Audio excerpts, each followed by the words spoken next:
A suicide attack not far from Afghanistan's Foreign Ministry has killed at least 6 civilians and wounded several others, the Interior Ministry has said.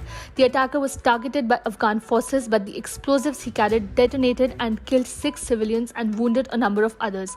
Ministry spokesman Abdul Nafi Taqor tweeted on Monday. Kabul police spokesman Khalid Zadran said a suicide attacker was identified at a security checkpoint near the ministry. Zadran said at least 3 Taliban security force members were among the wounded. A hospital run by an Italian NGO said it received some patients at its surgical center in capital Kabul, specializing in treating victims of Afghanistan's long war. Israel President Isaac Herzog on Monday morning called on members of the governing coalition to immediately halt its planned overhaul of the country's judiciary after the country witnessed a night of major protests, reported Jerusalem Post. For the sake of the unity of the people of Israel, for the sake of responsibility, I am calling on you to stop legislation immediately. I turn to all the party leaders in the Knesset, coalition and opposition as one. Put the citizens of the nation above all else and behave responsibly and bravely without further delay, Herzog said. Major protests continued in the city of Tel Aviv throughout Sunday night after Prime Minister Benjamin Netanyahu fired Defense Minister Yoav Gallant, who in a speech on Sunday night expressed his opposition to the legislation. Almost all planes, trains and buses in Germany were at a standstill on Monday after a nationwide 24-hour strike began at midnight.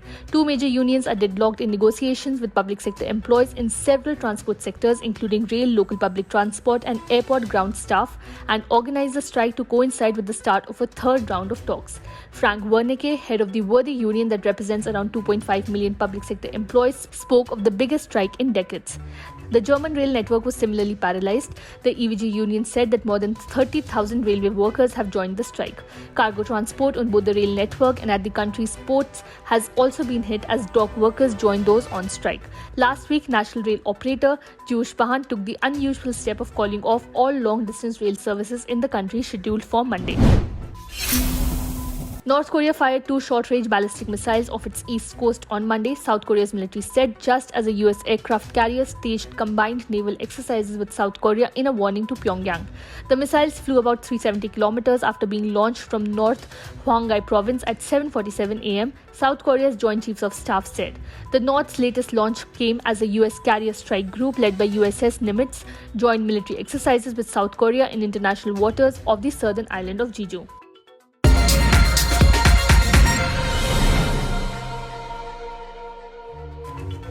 Subscribe to Oneindia channel and never miss an update.